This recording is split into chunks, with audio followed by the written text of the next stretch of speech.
जय जय साई, जय जय साई, तेरी महिमा अति सुखदाई। माता पिता तुम गुरु साई, तुम करुणा के सागर साई। जय जय साई, जय जय साई, तेरी महिमा अति सुखदाई।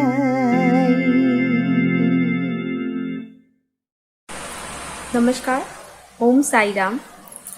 साई श्रद्धा सबूरी चैनल से मैं आप सभी साई भक्तों का बहुत बहुत स्वागत करती हूँ।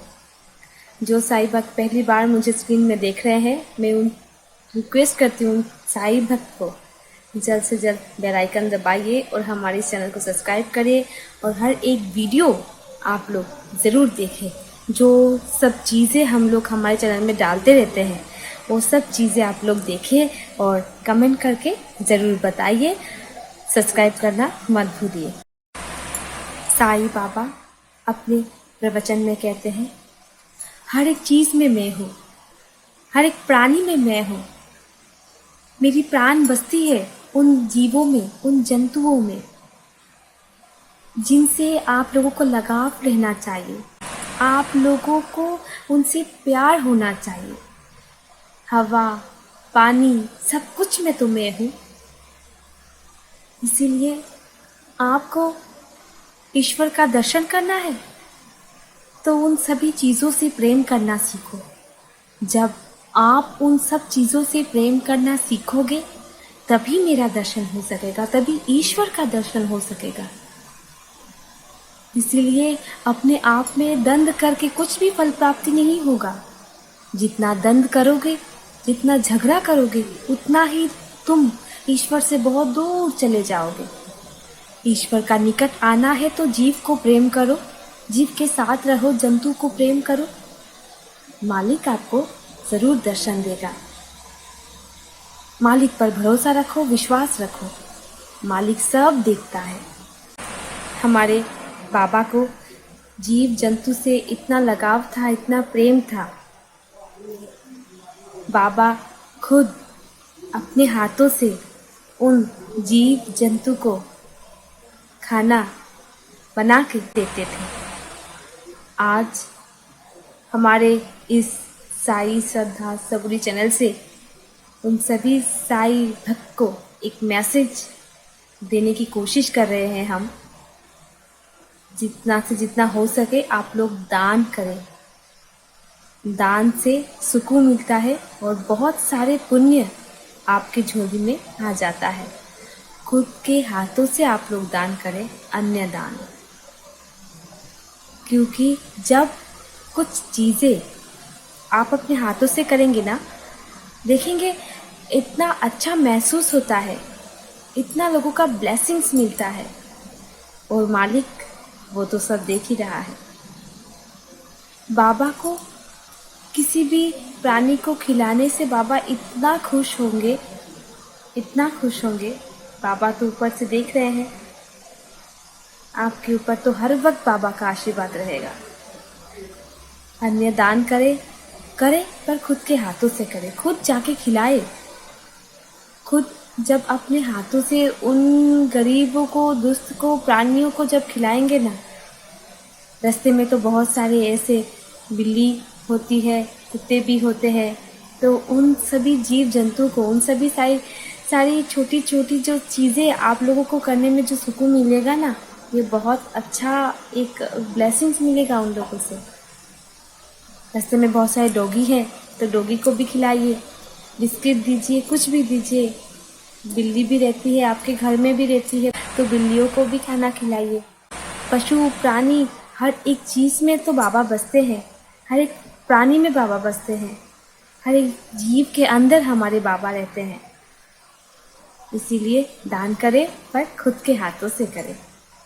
इससे बाबा का आशीर्वाद आपके ऊपर हमेशा रहेगा।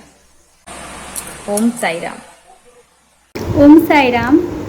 मैं उड़ीसा से बोल रही हूँ। आज मेरे साथ हुआ एक एक्सपीरियंस मैं आज शेयर करना चाहती हूँ।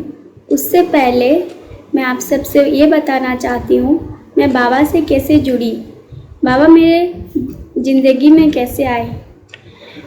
मेरा जब 10th का एग्ज़ाम था उससे पहले मेरी एक संस्कृत मैडम थी जो बाबा के शिरडी गए थे, तो बाबा के एक मूर्ति और प्रसाद लेके हमारे घर आए थे और उन्होंने मुझे कहा कि ये बाबा की मूर्ति लो और अपना पूजा घर में स्थापित करके उन्हें नियमित रूप से पूजा करो, तुम्हारा अच्छा होगा। तो बाबा के प्रति उस टाइम मेरा कुछ भी ऐसे कुछ नहीं था, बाबा के बारे में इतना ज़्यादा कुछ मैं जानती नहीं थी, लेकिन मैडम बोली थी पूजा करने के लिए, इसीलिए मैं बस पूजा कर रही थी।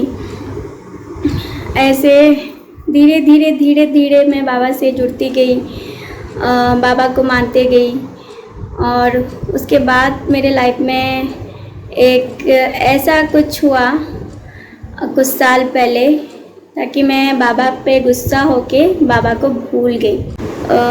उसके बाद मैं पूरा भटक गई थी, मेरे लाइफ में मैं पूरा भटक गई थी। सब कुछ मैं सोच रही थी कि सब कुछ अच्छा चल रहा है, लेकिन कुछ भी अच्छा नहीं चल रहा था। आई थिंक 2-2.5 महीने पहले मैं ऐसे ही यूट्यूब में बाबा के बारे में देख रही थी। उसके बाद मुझे साई श्रद्धा सबूरी चैनल का जो एक्सपीरियंस सब है मैं ऐसे देखने लगी। देखते मैं उस चैनल का एक्सपीरियंस मुझे इतना अच्छा लगने लगा, मैं रोज़ देखने लगी। उसमें जो सोनाली दीदी बोलती है स्टार्टिंग में बाबा का जो मतलब प्रवचन होता है ना, वो जैसे दिल को छूने लगा और वो इतने अच्छी तरीके से भी बोलती है कि मतलब दिल को छू जाती है और लाइफ का सच बताती है वो। मतलब बाबा का प्रवचन का हर एक चीज़ अपनी लाइफ से जुड़ी होती है, तो मुझे बहुत अच्छी लगने लगी वो सब एक्सपीरियंस। बाबा का प्रवचन बहुत अच्छे लगने लगी, मतलब मन को एक शांति मिलने लगी, मन में पॉजिटिविटी क्रिएट होने लगी, कुछ डर नहीं रहा, सब कुछ अच्छा होने लगा। तो मैं ऐसे देखते गई। एक दिन ऐसे मन किया कि मैं रूपाली दीदी को कॉल करूं। उसके बाद मैं रूपाली दीदी को कॉल की और वो दीदी मेरे से बहुत अच्छी तरीके से बात की और बाबा के बारे में ही वो मेरे साथ बात की और मुझे बस इतना बोली कि तुम साई सच्चरित्र का पाठ करती हो? मैं बोली नहीं। उसके बाद वो मेरे को बोली कि तुम रोज़ एक चैप्टर करके बाबा का साई सच्चरित्र पाठ करो और पहले बाबा को जानो उसके बाद मानो। तो मैं बोली कि मेरे पास तो साई सच्चरित्र का बुक नहीं है। तो दीदी बोली कि गूगल में उसका हिंदी या इंग्लिश PDF तुम्हें मिल जाएगा, तुम जिसमें कंफर्टेबल हो उसको डाउनलोड मार के पढ़ना स्टार्ट कर दो। उसके बाद मैं साई सच्चरित्र पढ़ना कंटिन्यू रखी हूँ। आज तक मेरा साई सच्चरित्र पढ़ना कंटिन्यू है और इसके बीच में मेरे साथ तो ऐसा बोलूँ तो मुझे हर समय ऐसा फील होता है कि बाबा मेरे साथ हैं। मैं जब ऑफिस जाती हूँ तो बाबा मेरे को फील करवाते हैं कि वो मेरे साथ हैं। कभी कोई गाड़ी के पीछे आ जाते हैं, ऐसे कभी अगर कभी नहीं भी दिखते हैं तो मैं ऐसे बोलती हूँ बाबा आज मेरे साथ आप नहीं हो क्या? तो तुरंत 1-2 सेकंड में बाबा किसी गाड़ी के पीछे उनका फ़ोटो, उनका स्वरूप दिख जाती है। और ऐसा छोटा छोटा एक्सपीरियंस तो रोज़ होता है, सब कुछ बताना संभव नहीं है। आज मैं एक छोटा सा एक्सपीरियंस मेरा शेयर करूँगी। मुझे एक बुक चाहिए थी,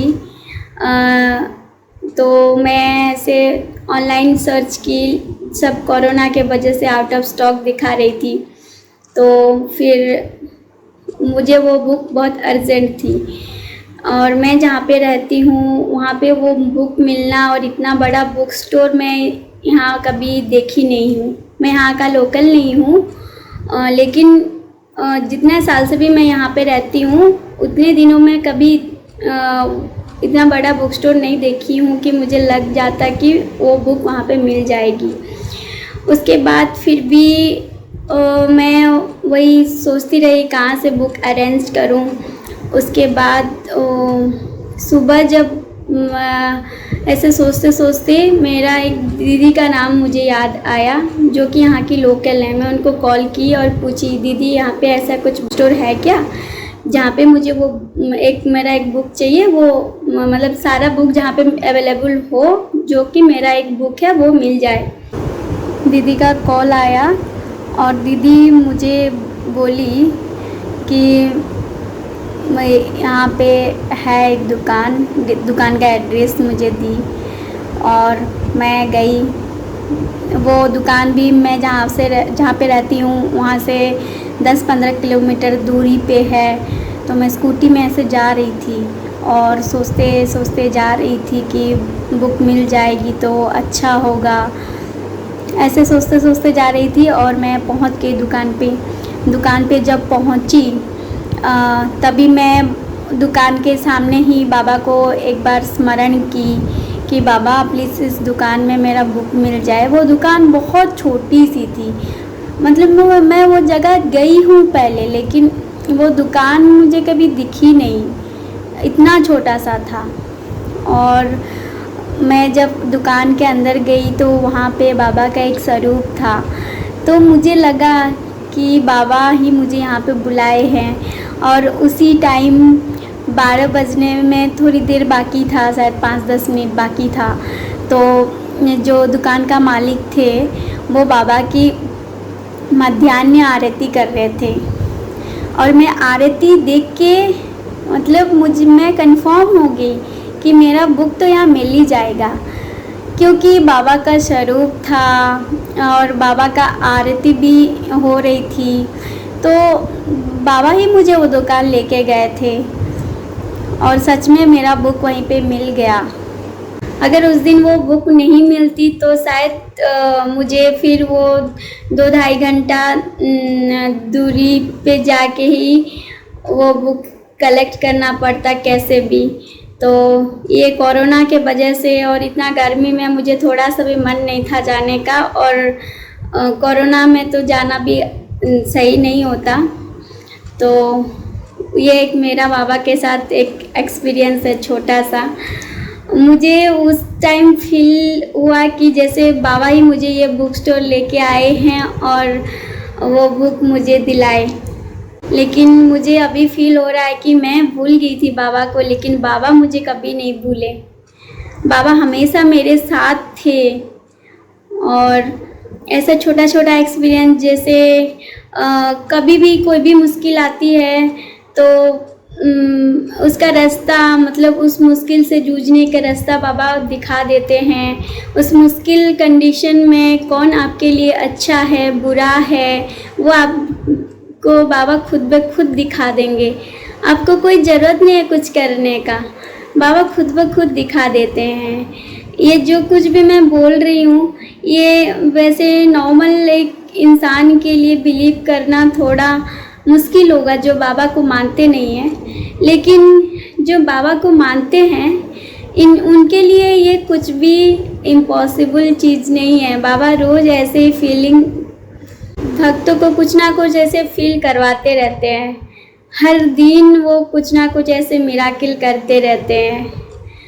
और कुछ भी ऐसे टेंशन हो कि ये कैसे होगा तो वो ऑटोमेटिकली सॉल्व हो जाती है, पता नहीं चलता, ऑटोमेटिकली सॉल्व हो जाती है। जैसे बाबा मन की बात तो जान ही लेते हैं, ये तो हम लोग को पता है, लेकिन ऐसे बाबा को ना भी बोलो, मन में सोचते रहो इसको मैं कैसे सॉल्व करूं, क्या करूं, तो खुद ब खुद रास्ता निकल आती है और खुद ब खुद ऐसे काम पूरा हो जाता है ना कि पता नहीं चलती। और अभी रिसेंटली एक बात मैं बताती हूँ, मैं किसी अर्जेंट काम से जा रही थी, तो ऐसे बाबा को ऐसे रास्ते पे जा रही थी तो बाबा को मैं बोली, बाबा मैं इतना इम्पोर्टेंट काम के लिए जा रही हूँ, आप मेरे साथ नहीं जाओगे क्या? तो तुरंत ही एक गाड़ी आया, उसके पीछे बाबा का स्वरूप था और बाबा मुझे बोले कि मैं तुम्हारे साथ हूँ, चलो। उसके बाद मैं जो काम करने के लिए गई, मेरा जितना एक्सपेक्टेशन था जैसे वो काम होगा या कुछ इतना टाइम लगेगा, जो कुछ भी था ऐसा कुछ भी नहीं हुआ। वो बाबा जैसे मेरे से पहले वहाँ पे पहुँच गए थे, वो काम बहुत जल्दी, मतलब एक्सपेक्टेशन से भी जल्दी हो गया वो काम, इतना जल्दी हो गया। बाबा मुझे फील करवाए कि हाँ मैं तेरे साथ हूँ, सब कुछ अच्छा ही होगा। यही रिक्वेस्ट है कि जो भी बाबा को मानते हैं ना, बाबा को कभी मत भूलिएगा। जो भी मतलब जैसा भी कंडीशन आ जाए लाइफ में, तो हर समय ठीक नहीं रहता है, लेकिन कंडीशन जितना भी अच्छा हो या बुरा हो, बाबा को कभी मत भूलिएगा। और सबसे ये बड़ी बात यह है कि मैं पहले जब बाबा को मानती थी तब बस बाबा को मानती थी, बाबा को जानती नहीं थी। अगर मैं बाबा को जानती तो कभी बाबा को भूलती नहीं। और ये दूसरा रिक्वेस्ट ये है कि पहले बाबा को जानिए, उसके बाद बाबा को मानिए। ओम साई राम।